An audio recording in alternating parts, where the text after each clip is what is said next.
मेरा नाम पल्लवी पांडे है। आज के इस वीडियो में हम लोग बात करेंगे पाकिस्तान के बारे में।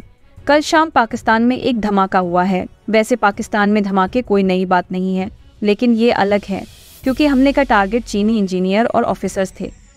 6 अक्टूबर की शाम को कराची अंतर्राष्ट्रीय हवाई अड्डे के पास एक सुरक्षा घटना घटी, जब चीनी इंजीनियरों और अधिकारियों को ले जा रहे एक काफिले पर हिंसक हमला किया गया। पाकिस्तान में चीनी नागरिकों के खिलाफ हमले लगातार हो रहे हैं। ये घटना एक बार फिर पाकिस्तान में सुरक्षा की हालत दिखाती है और ये हमले विदेशी निवेशकों और प्रमुख आर्थिक परियोजनाओं में शामिल कर्मियों के लिए एक परेशानी है।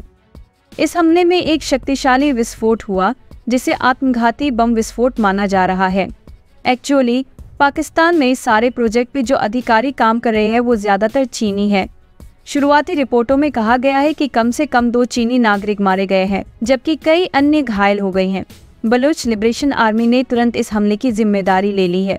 पिछली बार जब ऐसी ही घटना घटी थी तो चीनी भाग गए थे और इस बार भी ऐसा ही होने की उम्मीद है। इस समय बलूच लोग पाकिस्तान से आज़ादी की मांग कर रहे हैं।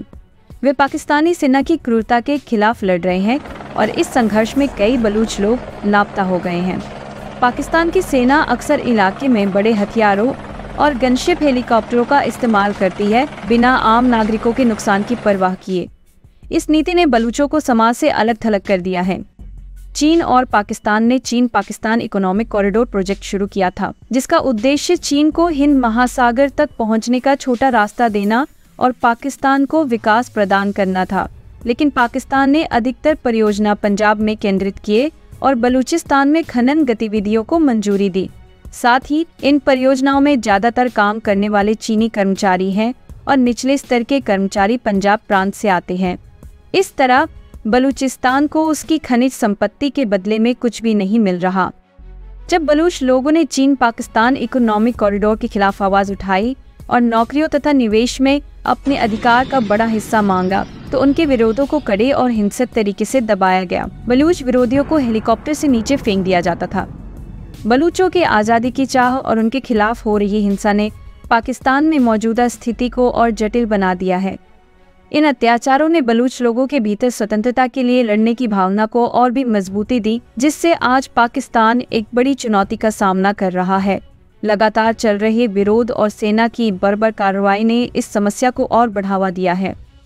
पाकिस्तान ने सोचा था कि अफगानिस्तान में तालिबान के कब्जे के बाद उन्हें बलूचों को नियंत्रित करने का मौका मिलेगा और वे तालिबान की मदद से बलूच आंदोलन को दबा सकेंगे। हालांकि तालिबान ने पाकिस्तान की समस्याओं को सुलझाने में कोई रुचि नहीं दिखाई। इसके अलावा अमेरिका द्वारा अफगानिस्तान में छोड़े गए हथियार अब बलूच लिबरेशन आर्मी तक पहुंच रहे हैं, जिससे स्थिति और भी जटिल हो गई है। इन हथियारों से बलूच स्वतंत्रता सेनानियों की ताकत बढ़ गई है और पाकिस्तान के लिए समस्या को हल करना पहले से भी ज्यादा कठिन हो गया है। ये एक दुष्चक्र है जिसमें पाकिस्तान फंसा हुआ है। पाकिस्तान किसी भी विकास कार्य को चीनी कर्ज, औद्योगिक समर्थन और तकनीकी निगरानी के बिना आगे नहीं बढ़ा सकता।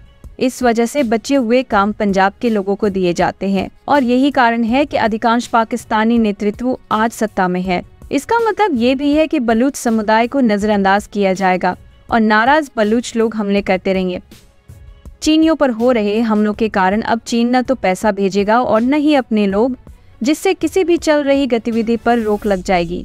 यह पाकिस्तान की आर्थिक स्थिति को और भी जटिल बना देगा और इसका परिणाम यह होगा कि तहरीके तालिबान पाकिस्तान और बलूच लिबरेशन आर्मी में और अधिक भर्ती होने लगेगी।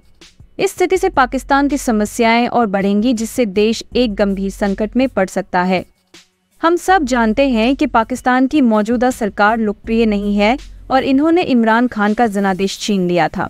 इसी कारण से अधिकतर लोग पहले से ही नाखुश हैं और पाकिस्तानी जनता में ये विभाजन एक बड़े संकट की तरफ इशारा करता है। हम इस स्थिति पर नजर बनाए रखेंगे और आपको समय समय पर जानकारी देते रहेंगे। आज की वीडियो के लिए बस इतना ही। साथ ही मुझे उम्मीद है कि आपको ये वीडियो अच्छा लगा होगा। ये मेरी पहली कोशिश है। समर्थन के लिए धन्यवाद। जय हिंद।